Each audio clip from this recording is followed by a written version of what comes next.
að halda hana fund.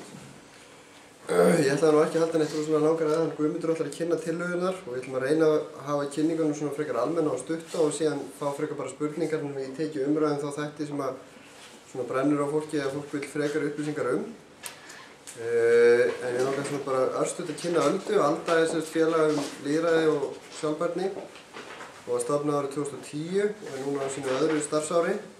Við erum með heimasíðu alda.is og Alda vinnur að því að koma á auknu lýðræði á öllum sviðum samfélagsins, atvinnulífi, stjórnmálana.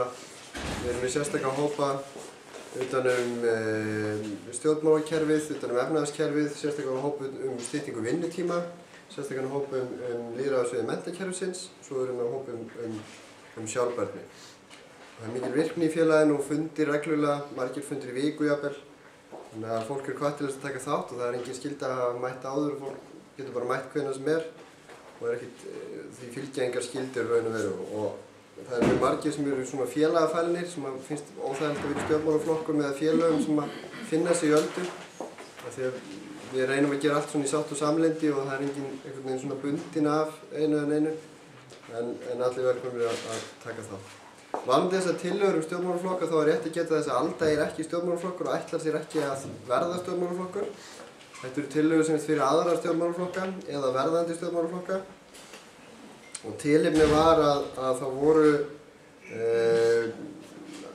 var alveg ein skýr ósk frá minna framboði sem hyggst á framboð í næstu alþingiskosningum að þessar tillögur yrðu unnar af Öldu. Og svona áhugi hjá öðrum stjórnmálahreyfingum að Alda myndi búa til þessa tillögu. Þetta féll bara vel á okkar hugmyndafræði, þannig að við ákváðum að rjúka í það að vinna þessar tillögur og það liggja svona, þær eru í það sem við kallum lokadrögum og það verður gengið frá þeim í næstu viku, cirka. En það hefur kannski líka eitthvað svona aðeins víðara tilefni heldur en bara það að einhverjir nýjar stjórnmálahreyfingar hefðu áhuga á góðum tillögum. Það er nú líka þannig að ég held að flestir upplifi stjórnmálaflokkan á Íslandi sem eitthvað bara allt annað heldur en lýðræðislegar einingar. Þessi mjög fáir sem að ef þú væri spurður hvað er svona hjarta og drifkrafturinn í lýðræðinu að þeir myndi nefna allir Sjálfstæðisflokkin eða Framsóknarflokkin eða stjórnmálaflokki yfir höfuð. Það er mikið talað foringjaræði, flokksræði. Ég held að það séu ágætis lýsingar á þeirri stöðu sem við stöndum frammi fyrir núna. Vald hefur þjappast á hendur mjög fárra innan flokkana og á hendur flokkana mjög miklu leyti og svo í þeirra hagsmunatengslum og það er kannski ekki bara hér heldur út allan heim að þá eru stjórnmálaflokkar háðir fjárframlögum frá fyrirtækjum, jafnvel einstaklingum og eru ekki lengur málsvari heildarhagsmuna heldur ofta einhverju sérhagsmuna. Hugmyndin stjórnmálaflokk, hún er hins vegar mjög góð. Ef maður lítur bara á stjórnmálaflokkur sem vettvangur eða farvegur fyrir almenning til þess að koma á framfæri hugmyndum eða einhverju í verk, að það er alls ekkert svo galin hugmynd og er bara mjög góð hugmynd. Að búa til einhvers konar stofnanir eins og stjórnmálaflokkar þar sem almenningur getur komið saman, komið og rætt hugmyndir og komið þeim í framkvæmd með einhverjum hætti. Því miður hefur annarkvort aldrei tekist að útfæra það almennilega frá frönsku byltingunni eða þá okkur við einhvers stað farið út af sporinu mjög alvarlega þegar við stöndum frammi fyrir núna að þeir eru ekkert voðalega lýðræðislegir, þáttaka í stjórnmálaflokkum ekki bara hér, heldur öllum Vesturlöndum fer dvínandi mjög hratt á síðustu 30 árum.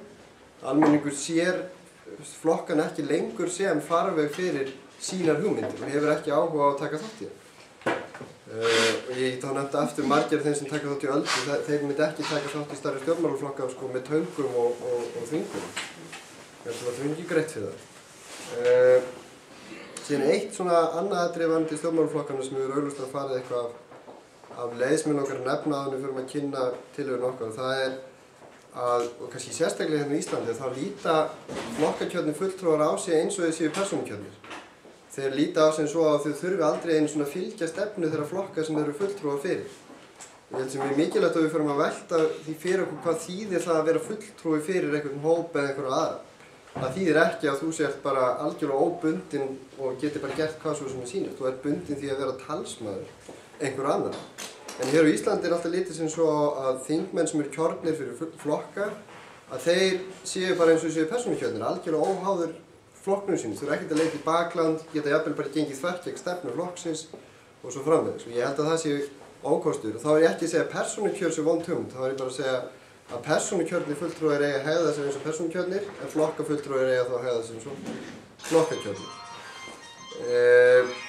Í þessum tillögum sem við munum kynna þarna eftir er að finna margar af grunnhugmyndum Öldu, svo sem slembival, konsensus eða svona samhljóða ákvarðanatöku, þar sem fólk reynir að komast að svona sameiginlegri niðurstöðu á þess að endilega að svona rétt ríflegu meirihluti í þingi minnihluta til þess að sætta sig við eitthvað og ýmislegt fleira. En ég ætla ekkert að hafa þetta lengra, ég ætla alveg að sleppa því að vísa til ástandsins eins og það birtist okkur á Alþingi í gær. Það vita allir af því að ástandið er ekkert sérstaklega gott og við vonumst þá náttúrulega bara til að þessar tillögur ásamt fleirum frá Öldu geti kannski eitthvað aðstoða við að koma málum í betri farm. Þannig að ég bið Guðmund að kynna tillöguna og síðan ætlum við bara að hafa opna spurningar og umræðu hérna eftir.